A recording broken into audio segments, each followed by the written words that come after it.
Welcome to community TV. నిన్న Pawan Kalyan press meet మళ్ళీ తెలంగాణ వాదులు, తెలంగాణ శక్తులు కాస్త ఉత్సాహంతో అనేక రకాల చర్చల్ని, తెలంగాణ వాదాన్ని మరొకసారి తీసుకురావడం అనేది ఏంటి ఉద్యమ కాలం నాటి రోజులు మళ్ళీ గుర్తు చేసేటట్టు అయింది పవన్ కళ్యాణ్ గారు నిన్న ప్రెస్ మీట్తో. ఇది ఎక్కడ స్టార్ట్ అయింది, ఎక్కడ అంతమైంది అన్నది మనకు తెలిసిందే. ప్రొఫెసర్ నాగేశ్వర్ గారు దీన్ని స్టార్ట్ చేశారు. అక్కడి నుంచి కొంతమంది జర్నలిస్టులు ప్రెస్ మీట్ వరకు వెళ్ళారు ప్రెస్ క్లబ్లో. దానికి సమాధానంగా పవన్ కళ్యాణ్ గారు నిన్న రావడం, ప్రెస్ మీట్ పెట్టడం, ఆయన మీద మళ్ళీ ఈరోజు విపరీతమైన దాడులు చేయడం, ఇది నీ అయ్యి జాగీరని ఆయన అనడం, నీ అయ్యి జాగీరని ఇతర తెలంగాణ వాదులు అవ్వడం. ఈ అయ్యి జాగీర్ ఏంటి? తెలంగాణని, ఒక అద్భుతమైన ఈ తెలంగాణ ప్రాంతాన్ని ఎవరై చేతిలో పెడతాం? దీని విషయంలో మనం డిస్కస్ చేయడానికి మన ముందు తాడూరి శ్రీనివాస్ గారు ఉన్నారు. ఆయన భారత జనతా పార్టీ స్పోక్స్ పర్సన్ ఉన్నారు మన మధ్య. వారితో డిస్కస్ చేద్దాం ఇదే విషయాన్ని.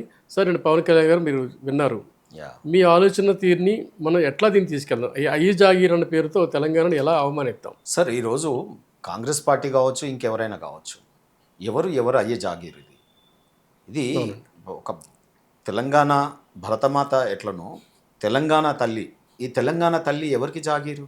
అంతే కదండి. ఎవరి అయ్యా ఎవరి అమ్మ అనేది ప్రశ్న తలెత్తుతుంది. అంతేనండి. ఇది ప్రకృతి నిలయం, భూమాత. అవును. దీనికి జాగీర్లు ఎవరు ఉంటారండి? జాగీర్లు జమీందారులు పోయినాయండి రాజ్యాంగం వచ్చిన తర్వాత. వీళ్ళెవరు మాట్లాడేది? తెలంగాణ తల్లి, తెలంగాణ తల్లి దేవత సమానం. సో ఆమె అందరూ దేవతతో గొలుచుకునేటటువంటి స్వభావం. అటువంటి తెలంగాణ తల్లిని నీ అయ్య జాగిరా, నా అయ్య జాగిరా అంటే ఏం మాట్లాడుతున్నారు?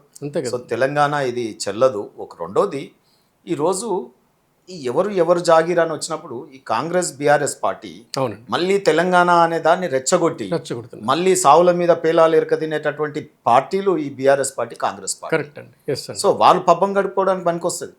ఆ రోజు మనం చూసినాం, తెలంగాణ కోసం పోరాడినటువంటిది ఎవరు చంపిరండి? ఇక్కడ అమరులు ఎట్లయిపోయారు? కాసు బ్రహ్మానంద రెడ్డి అప్పుడు కాంగ్రెస్ ప్రభుత్వమే కదా కాల్చి చంపింది 369 మందిని. మొన్న బీఆర్ఎస్ విధానాలు, కాంగ్రెస్ విధానాల వల్లనే కదా తెలంగాణలో 1200 మంది చనిపోయినారు. ఆ అమరుల కుటుంబాలకు ఏమైనా చేసిరా? ఆ అమరుల చితిమంటలు ఇంకా చల్లారినాయో లేదో, వారి ఆత్మలు ఇంకా శాంతించినాయో లేదో, వారికి ఏం చేసినాం మనం? తెలంగాణ సాధించిన తర్వాత అమరవీరుల కుటుంబాలకే ఏం చేయలేని పార్టీలు ఇవి. ఈ రోజు తెలంగాణ నీ జాగీర్ నా జాగీర్ అని మాట్లాడుతాం. ఎవరి జాగీర్ కాదు, జాగీర్లు జమీందారులు పోయినాయి. ఇక్కడ భారత రాజ్యాంగం ప్రకారం నడుచుకోవాల్సిందే ఎవరైనా. ఇలా భారత భూభూమిలో మనం ఆ రోజు పటేల్ నిజంగా మాట్లాడాల్సి వస్తే, ఇలా కేసీఆర్ మొన్నటిదాకా చెప్పుకున్నాడు జాతిపిత ఎవరు? ఆయనే జాతిపితగా ప్రకటించుకున్నాడు, సెల్ఫ్ ప్రొక్లెయిమ్డ్ లీడర్. సో ఎవరు జాతిపిత? ఎవరికి జాతిపిత? నిజాల మీద ఫైట్ చేశాడా, లేదా బ్రిటిష్ మీద ఫైట్ చేశాడా, లేదంటే అసలు ఏ కులం మనం తీసుకున్నాం? ఆ రోజు తెలంగాణ హైదరాబాద్ రాష్ట్రాన్ని భారత్లో విలీనం చేయకపోతే మన పరిస్థితి ఏంది? అంతే కదా. రజాకార్ రాజ్యంలో ఉన్నాయి కదా ఆ రోజు. పటేల్ గారు చొరవ తీసుకొని నీ కాంగ్రెస్ పార్టీ, నీ నెహ్రూ కొన్ని ఇబ్బందులు పెట్టినా పటేల్ గారు ఆపరేషన్ పోలో చేస్తే కదా తెలంగాణ విముక్తి చెందింది. దేశానికంతా స్వాతంత్రం వచ్చింది, తెలంగాణకి రాలేదు కదా. మరి ఎవరు నిజమైన జాతిపిత? సర్దార్ పటేల్, కేసీఆర్? నేనేమంటున్నా అంటే, జయశంకర్ గారు భావజాల వ్యాప్తితో తీసుకొచ్చినారు. అవునండి. ఆయన ఏవి విగ్రహాలు? మీరు విగ్రహాలలో పోటీ పడుతున్నారు. అవును, అంతే కదా. వాళ్ళే కావాలి కదా, వాళ్ళే కావాలి. తెలంగాణ శ్మశాన ఘాట విగ్రహాల పోటీ ఏంటండి? ఈ రోజు ఆనాటి ఎన్టీ రామారావు గారు ట్యాంక్ బండ్ మీద విగ్రహాలు పెట్టినారంటే ఒక్కొక్క విగ్రహానికి ఒక్కొక్క చరిత్ర. అంతే కదండి. ఆ రకంగా మనం మాట్లాడాలి కదా. నేను పెట్టినా కాబట్టి నేను ఛాంపియన్, రేపు ఆ జాతి వర్గం ప్రజలందరూ నాకే ఓట్లేస్తారు. నేను ఒకటి ఛాలెంజ్ చేస్తున్నా, ఎన్టీ రామారావు గారు వచ్చిన తర్వాత కదా నిజమైన సామాజిక తెలంగాణ పోరాటం ఎన్టీ రామారావు కాలంలో ఎందుకు లేదండి? 610 జీవో ఇంప్లిమెంట్ తెచ్చింది వారు, ఆయనే. అవును, అది ఇంప్లిమెంట్ కానందుకు తెలంగాణ ఉద్యమం వచ్చింది. అవును, అంటే ఎన్టీ రామారావు గారు ఆనాడు తెలంగాణ ఉద్యోగస్తుల ప్రాబ్లమ్స్ పట్టించుకొని ధైర్యంగా ఆ ప్రాంతం ఈ ప్రాంతం కాదని చెప్పి ఆయన 610 జీవో తేవడం జరిగింది. అంతే కదా. మరి ఇలా ఎన్టీ రామారావు సామాజిక తెలంగాణ తేవడం జరిగింది. బీసీలు ఎస్సీలు మంత్రులు కాగలిగినారు ఎప్పుడైనారండి? ఎన్టీ రామారావు గారి కాలంలో నిజమైన సామాజిక తెలంగాణ అప్పుడు జరిగింది.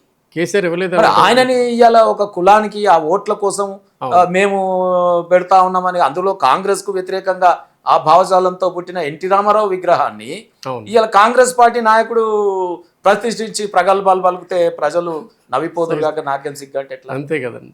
అసలు నీకు ఆ నైతిక హక్కే లేదు. నువ్వు ఆ పార్టీకి రాజీనామా చేసి ఎన్టీ రామారావు మీద అభిమానం చూపించాలి. ఒక ఆయననేమో ఆయన పేరే పెట్టుకుంటాడు, ఆయన తెలంగాణ నిండా ముంచేసిపోయారు. సరే, ఇంకో దురదృష్టమైన మీరు టాపిక్ తెచ్చారు కనుక విగ్రహం గురించి మీరు ఒకసారి ఆలోచిస్తే, ఎన్టీ రామారావు విగ్రహానికి ముందు ఆ రోజు చర్చ అంతా ఎలా జరిగిందంటే ఆయన కమ్మనాయకుని చేశారండి. ఈ రోజు అదే జరుగుతా ఉంది. అంటే కమ్మనాయకుని ఆ కులం ఓట్ల కోసం మేము కాంగ్రెస్ పార్టీ ముఖ్యమంత్రి రేవంత్ రెడ్డి గారు మాట్లాడడం ఏంటండి? మహానేత అంటున్నాం, భారతరత్న భారతరత్న కావాలంటున్నాం. ఇలా తెలంగాణనే కాదు, ఆయన ఎవరైనా ఆరాధిస్తారు. అవునండి. ఆ రోజు ఇందిరాగాంధీ నిరంకుశ ఎమర్జెన్సీని తెచ్చిన ఇందిరాగాంధీని గడగడలాడించారు దేశ రాజకీయాలలో. ఎమర్జెన్సీ పెట్టి రేవంత్ రెడ్డి గారు నువ్వెట్లా ఓన్ చేసుకుంటావు మరి? అంతే కదా. ఇవాళ ఆయన ఒక కులంకి నాయకుడిగా చిత్రీకరిస్తారా? అదే జరిగింది తెలంగాణలో. ఇవాళ అనేక మంది చదువుకున్న యువకులు మంత్రులైనరండి. అవునండి. ఈ దేశానికి భారీ భారత పౌరుల్ని యూనివర్సిటీస్ అందిస్తే ఆ రోజున్న తెలుగుదేశం ఎన్టీ రామారావు గారు ఈ దేశానికి అనేక మంది నాయకులైన ఎర్రం నాయుడు, ఇక్కడ ఆలేరు నరసింహులు గారు, దేవేందర్ గౌడ్ గారు, మాధవరెడ్డి గారు, అనేక మంది యువ నాయకులని ఇలా పెద్ద పెద్ద నాయకులు, యనమల రామకృష్ణ గారు, అనేక మంది నాయకులు పుట్టుకొచ్చినారండి. 2 రాష్ట్రాలు రాజకీయ పార్టీ అంటే అట్లుండాలి కదా. 2 రాష్ట్రాలు వాళ్ళే ఉన్నారు. ఆయన తయారు చేసిన నాయకులు ఉన్నారు 2 రాష్ట్రాలు, కేసీఆర్తో సహా. ఇది ఖబర్దార్. ఈ తెలంగాణలో కానీ ఈ దేశంలో కానీ దేశం కోసం పనిచేయండి, రాష్ట్రం కోసం పనిచేయండి. అది. సో మీరు అన్నట్టు తెలంగాణ ఓట్ల కోసం ఒక కులం ఓట్లు గుండు గుత్తగా నాకే పడతాయి అని భావించడం ఇలా అది ఎంత మూర్ఖత్వం అండి. చాలా తప్పండి. తెలంగాణ భూభాగాన్ని ఒక అయ్యని చెప్పడం అనేది అవమానించడమే.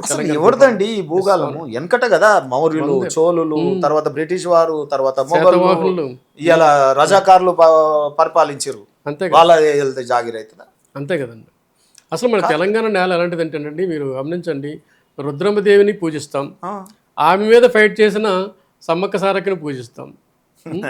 అలాంటి తెలంగాణ అందరినీ హక్కులు చేర్చుకునే తెలంగాణ, కలుపుకునే తెలంగాణ. ఒకసారి తెలంగాణ ఏర్పడింది. అవునండి. ఏర్పడిన తర్వాత గతంలో ఒక నానుడు ఉండేది. అవునండి. గండిపేట్ మే జో పానీ పియేగా ఓ వాపస్ నై జాయేగా.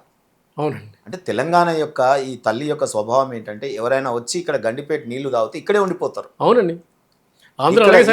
దేశంలోనే అన్ని ప్రాంతాల ప్రజలు, అన్ని భాషలు మాట్లాడే ప్రజలు, అవునండి, అన్ని సామాజిక వర్గాలు, అంత కల్చరు అవునండి కలిసికట్టుగా ఉంటుంది. సార్, హైదరాబాద్కి సముద్రం అంత దూరంగా ఉన్నా సరే అంత అద్భుతమైన వాతావరణం ఇక్కడ ఉంటుంది సార్. ఇక్కడ మార్వాడీస్ ఉన్నారు, గుజరాతీస్ ఉన్నారు, లంబాడీస్ ఉన్నారు, ఇక కల్చర్ వైజ్ చెప్తా ఉన్నారు. ఇక్కడ మరాఠీలు ఉన్నారు, ఇక్కడ కేరళాస్ ఉన్నారు, ఇక్కడ తమిళియన్స్ ఉన్నారు.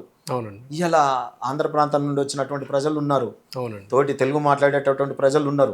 ఎంత సంయమనంతో మాట్లాడాలండి పరిపాలకులు. నిజమే కదండి. రేవంత్ రెడ్డి గారు రెచ్చగొట్టడం, ఆయన రెచ్చిపోవడం నేను అందరినీ అంటున్నాను. అవునండి. ఈ తెలంగాణలో అందుకే ఈ రోజు మా పార్టీ విధానం, బీజేపీ పార్టీ విధానం దేశం కోసం, అవునండి, రాష్ట్రం కోసం చేయండి. ఏం చేస్తారు అభివృద్ధి? ఒకరినొకరు తిట్టుకొని రాజకీయాలు చేయడము, మీరు ప్రజల్ని మోసం చేయడం, వెళ్ళిపోవడం కాదు బిడ్డ. మీ అందరి జాతకాలు ప్రజలు చూస్తూనే ఉన్నారు. మీరు ఏమేమి కుప్పిగంతులు వేస్తున్నారో అవన్నీ పరిశీలిస్తున్నారు.